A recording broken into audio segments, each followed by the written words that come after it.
फायदा मिलेगा, तो कम से कम तो पूरा हाउसिंग स्कीम 400 सब्सिडी ये कहाँ पाओ क्या?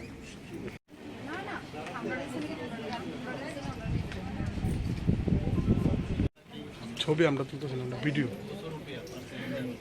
ভিডিও ভিডিও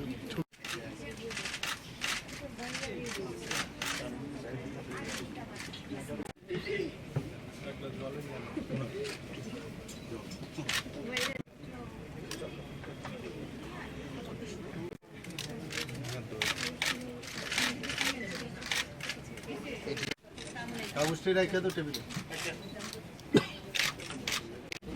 बस सबको नमस्कार।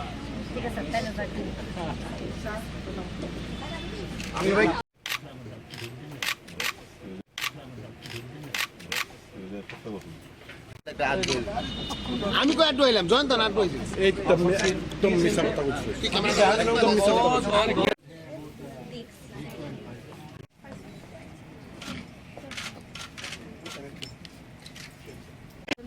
সবাই উঠবো, দিদি যায় না প্লিজ জিয়ানো যাও জিয়ানো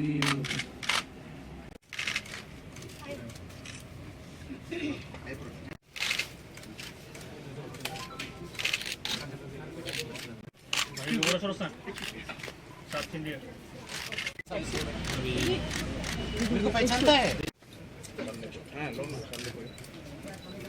আর কি চেষ্টা করছে না আমি তো একটা বললাম যে বিভিন্ন জায়গায় যেখানে আমাদের আরবান এরিয়া আগরতলাতে তো এখন শুরু হয়েছে বিভিন্ন ক্যামেরা সমস্ত জায়গায় জায়গায় লেগে গেছে, সেইগুলো প্রপারলি লেগে গেছে আর সেইগুলো প্রপারলি কাজ হচ্ছে কি না সেই বিষয়টাতে আমি সবসময় আমি সচেতন থাকি এবং আমার নজরদারি থাকে।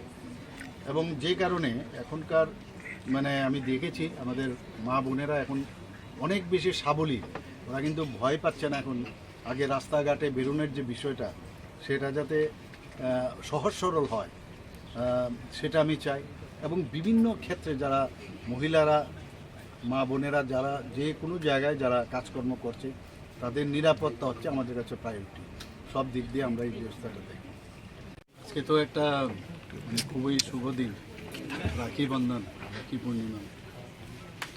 তো সমস্ত আমার যারা বোনেরা আছে, বিশেষ করে আমাদের যে মহিলা মোর্চার বোনেরা এখানে এসছে রাখি বাঁধলো। আমরা তো গত বছর আমি একটা ঘোষণা দিয়েছিলাম, এখন ইলেকশন চলছে তো সেই উপলক্ষে এখন সম্ভব হবে না। আমরা সবসময় চাই যে ত্রিপুরার যারা মহিলারা আছেন, নারী শক্তি আমরা সবসময় বলি, ওনারা যেন শক্তিশালী হয় এবং ওনারা যেন ভালো থাকে এবং ভাই হিসাবে ওনাদের সিকিউরিটি বলুন, ওনাদের আর্থসামাজিক উন্নয়ন বলুন, সব বিষয়ে আমরা যেন কাজ করতে পারি, সরকার যেন কাজ করতে পারে। তো সেই দিকে আমরা নজর রাখছি। আপনারা জানেন যে আমাদের যে এসএইচজি গ্রুপ আমাদের ত্রিপুরাতে আছে, বিশেষ করে এসএইচজি গ্রুপের মহিলারাই এর মধ্যে আগে প্রায় 4000-এর মতো ছিল, এখন প্রায় 48,000-এর মতো আমাদের গ্রুপ হয়েছে। এবং প্রচুর পরিমাণে এদের রিভলভিং ফান্ড দিয়ে আমাদের আর্থসামাজিক উন্নয়ন আমরা করার চেষ্টা করছি। এবং যারা এতদিন ধরে সমাজের মধ্যে উপেক্ষিত ছিল, আমাদের এই সরকার আসার পর তাদেরকে আমরা সশক্তিকরণের ব্যবস্থা আমরা করছি। গত বছর এই রাখি পূর্ণিমার দিন আমি ঘোষণা করেছিলাম যারা আমাদের জেনারেল কলেজে যারা মহিলারা আছে, মেয়েরা আছে, তাদের অবৈতনিক করার যে বিষয় সেটা আমি ঘোষণা করেছিলাম। তো কোনো রকম বেতন দিতে হবে না। তাছাড়া আপনারা জানেন যে 33% যে রিজার্ভেশন আমরা মেয়েদের জন্য রেখেছি চাকরির ক্ষেত্রে। শুধু তাই নয়, আমরা বিভিন্ন সরকারি যে কোনো জায়গায় আমাদের যখন কোনো স্টল হয় সেখানে 50% আমরা মহিলাদের জন্য রেখেছি।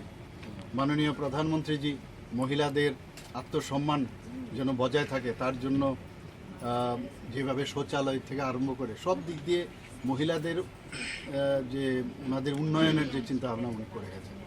আমিও এইবার আমাদের বাজেটে আমাদের সরকারের তরফ থেকে যে পিঙ্ক যে টয়লেট তারও ঘোষণা আমরা করেছি, যাতে দূর থেকে শহরাঞ্চলে সেটা হবে, যাতে দূর থেকে বোঝা যায় এবং তার মধ্যে সমস্ত সুব্যবস্থা থাকবে, ক্লিন থাকবে, সমস্ত ব্যবস্থা